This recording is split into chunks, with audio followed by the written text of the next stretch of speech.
Hello, good morning and welcome to a new video. And today I am at Sutton Wharf. Now it's a bit of a special anniversary for my MT10. It's very nearly 8 years old. 34,145 miles. Woof woof. Sorry if it's going to be a bit windy. It's a really windy day out today.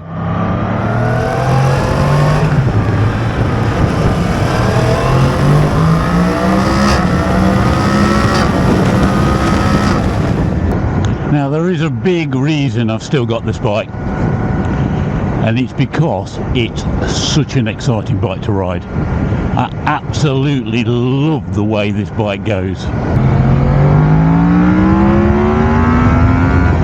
For a 1000cc machine, it really handles well. I like these Michelin Road 6 tyres that are on it.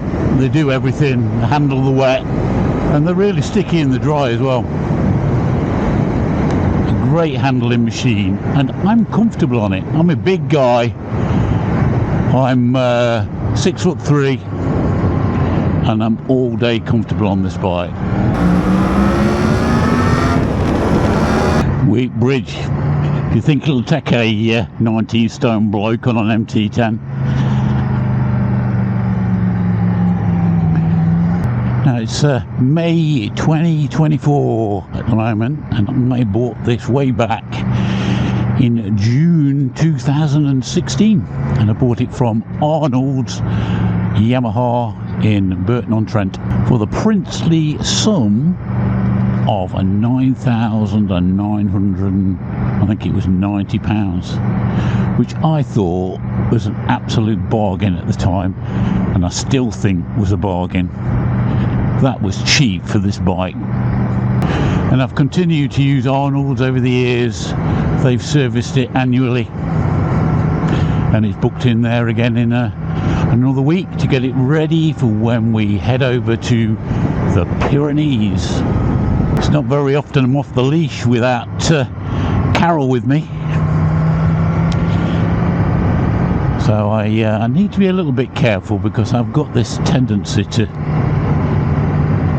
be a bit leery occasionally on my own, and that's why really I've chosen to follow Carol.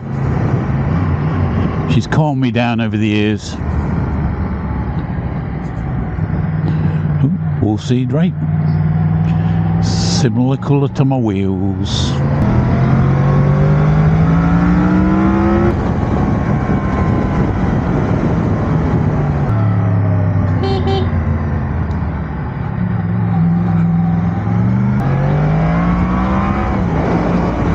You know, the best thing about this bike, it's the adrenaline rush riding it. It is so fast. Accelerates so hard.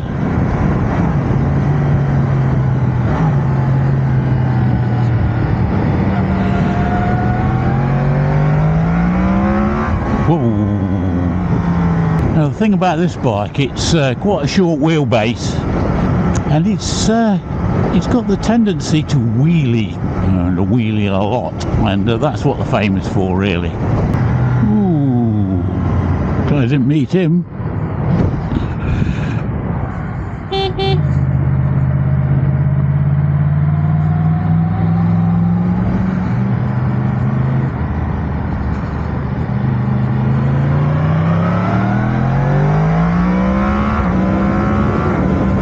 Quick-shifter on this bike was an optional extra when I bought it. I think every bike after 2016 had them fitted anyway. Well, this is just the Yamaha Quick-shifter. Just goes up, no blipper down. Blippers weren't a thing when I bought this, really. I've not even decatted this bike. I'd say a good 75% of everybody that buys an MT10 decats them, puts a loud exhaust on. Not for me, I'm afraid. I love the sound, but my tinnitus can't cope with it. Another reason I haven't got a loud exhaust is because we ride abroad a lot, and I don't particularly want to attract the attention of foreign law enforcement. I've not had it dynoed, I've not had the exhaust done. I've had more touring oriented things done. There's a sat-nav and powered sat-nav holder Garmin there. I've got the SW Motec tank bag here. I've got a Givey carrier and box on the back, and that's going to change soon because we've got some Shad luggage ordered, and we're just waiting on Shad UK to deliver them for us. Looking forward to having those on the back, which makes touring a little bit more secure on this bike. Now, I know I'm going to tempt fate here when I say this, but the reason I'm hanging on to this bike, and the reason I love this bike, is it's been super reliable. All I do is keep putting tyres on it, keep getting it serviced, make sure the oil's changed, everything's done to the specifications, and so far so good.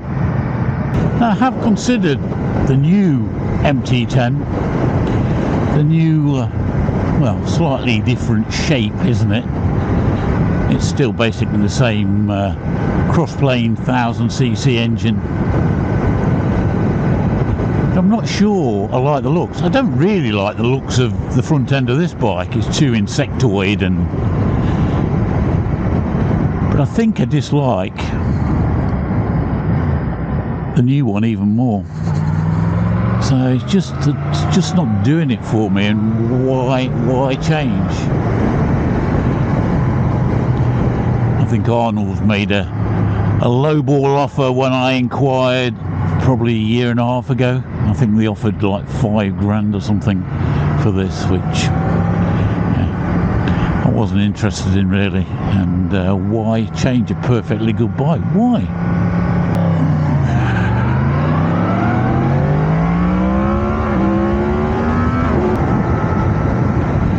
The other thing I like about this bike is it's its ability to overtake.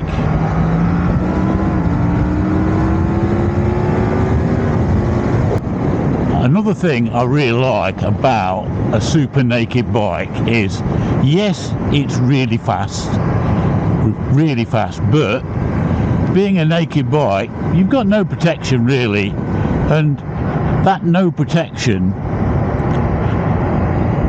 it restricts how long you can go at really fast speeds, and it's another thing that will maybe help you keep your license. I mean, a superbike tucked in 150, 160 miles an hour, you know, it's jail speed, isn't it? Whereas this is so much fun, sort of from 0 to 100 really. It is an absolute animal. There's no other bike like it. Well, none that I've ridden anyway. Excitement, fun, reliability. What more do you want? I think the thing that would convince you to buy one of these is actually getting out and riding one. I wasn't convinced at all when I first saw it. In the November/December of 2015.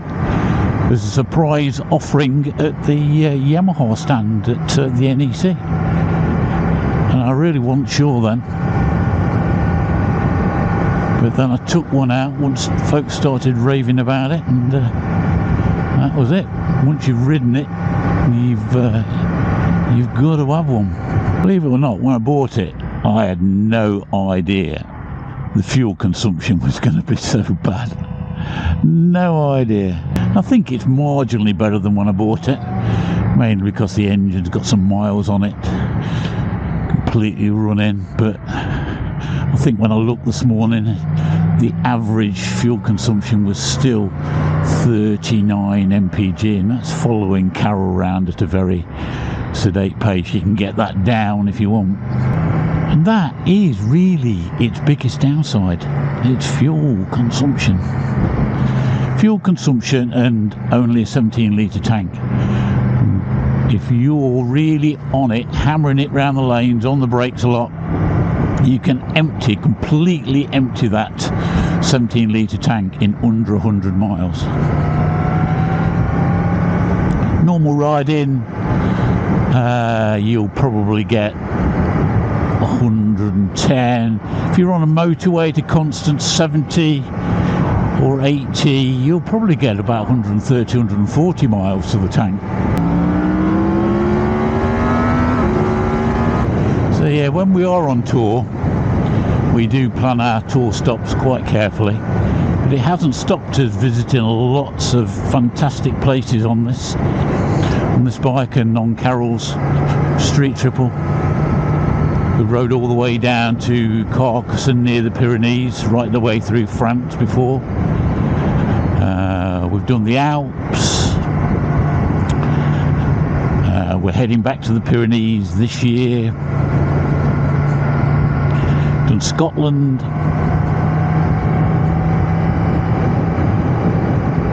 You can do big miles if you can be bothered to stop at enough filling stations. I think the biggest miles I've done on this are probably around about 500 miles, and that was getting all the way up towards the top of Scotland in a day, and it was a really, really wet day as well. I think we just wanted to get there. And the only other downside of a naked bike, obviously when the weather's really bad, well, you just get all the weather at you. But the plus side is mainly we're riding in hot countries, and when we were in the Alps last summer, it was over 40 degrees, and boy, I was glad I hadn't got a screen. I don't understand these people that put these huge screens on the bikes, and then you're absolutely sweltering, can't get the breeze by you. Anyway, shall we find somewhere to pull in, and I'll take you a walk around the bike, show you how it's faring over these years, what's looking good still, what's maybe not looking quite as good. This is what she looks like after 8 years. Who really thinks it's a good idea to have yellow wheels? Believe you me, those yellow wheels were perfectly clean before I set off today. We've got quite a few stone chips. You can probably see on the stanchions there, the uprights. There's 1 or 2 stone chips on the front here.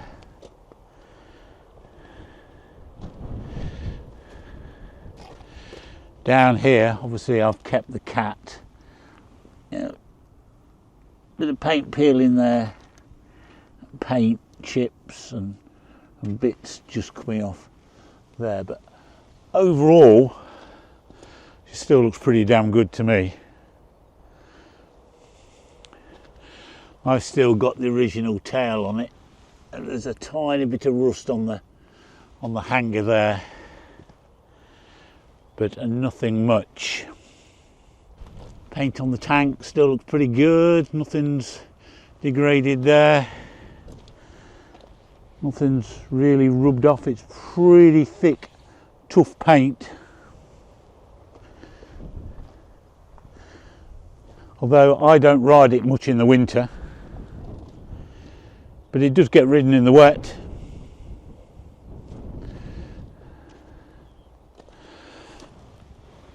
Yeah, front wheels have got stone chips and the odd mark, but they've been on and off a few times. You know, forgotten how many tyre changes it's had. The other must on this bike is, see if I can get it better that side, is the radiator guards and oil cooler guards. I wouldn't go anywhere without those on. Lots of people swear by the guards over the lights. Well, I've gone 8 years and 34,000 miles and I haven't broken a headlight yet, but I am tempted fate. Another not very good thing on these bikes is the mirrors themselves. The arms are too short, you can't really see by your elbows, but again, I've never found them that bad that I felt the need to change them. Plenty of people put extensions on them, change the bar ends. I've not bothered, it's still pretty standard. But one of the things that does really annoy me, and I like keys, I'm not a fan of keyless bikes, but getting the key in and out, especially if you carry any other keys on your fob, past the clutch cable. The clutch cable goes right over the top of it. I think it's just in a stupid place. There we go, 34,180 now. Obviously this older bike's got the old screen on, newer bikes have got a full colour. It's all fancier with more things you can do in the menu. The menu's fairly basic on this. I think there's 2 or 3 different levels of traction control. Now, quite a few people complain that the seat's not comfortable, and it rocks around. I've fixed that several times, I'll give up now. But it's a fairly poor design by Yamaha. All it is, the rubber's underneath crushed down, and it's still fastened on, but it just rocks. It seems like it's loose, but it's still fixed to the bike. But the thing I do like about it is the width of the seat. That is all day comfortable, no matter what anybody else will tell you. Some people will say it's thin, and you can have the comfort seat, which gives it probably another centimetre, 2 centimetres higher, so it gives you a little bit more leg room. And some say it's more comfortable, but I've never felt the need for the comfort seat on it. That's the Yamaha Quick-shifter down there. That's worked faultlessly since the day it was fitted. No other real issues on this bike. Do like the Road 6 tyres on it. Probably stick with those tyres now. The engine itself has not used any oil in between changes. Not had to top it up at all. I have had different pads put in by Yamaha at the service. Pads seem pretty good for me. Plenty of braking. Some people say the brakes feel a bit wooden, but again, depends whether you're a racer who's used to something pulling it up with 2 fingers. There's plenty of braking for me. I don't need it to be any more fierce. Back brake works fine. It's just been a really, really great, dependable, exciting bike, and I can't see any reason to change it. Will I be doing a 10-year review on it? Might be. Anyway, should you buy one of these bikes? Well, of course you should. Everybody deserves a bit of excitement in their lives, don't they? I'm going to keep this bike and I'm going to keep riding it. I'm going to put up with the fuel consumption and I'm going to enjoy it. Anyway, thanks very much for watching, and we'll catch you again on the next video. Bye bye.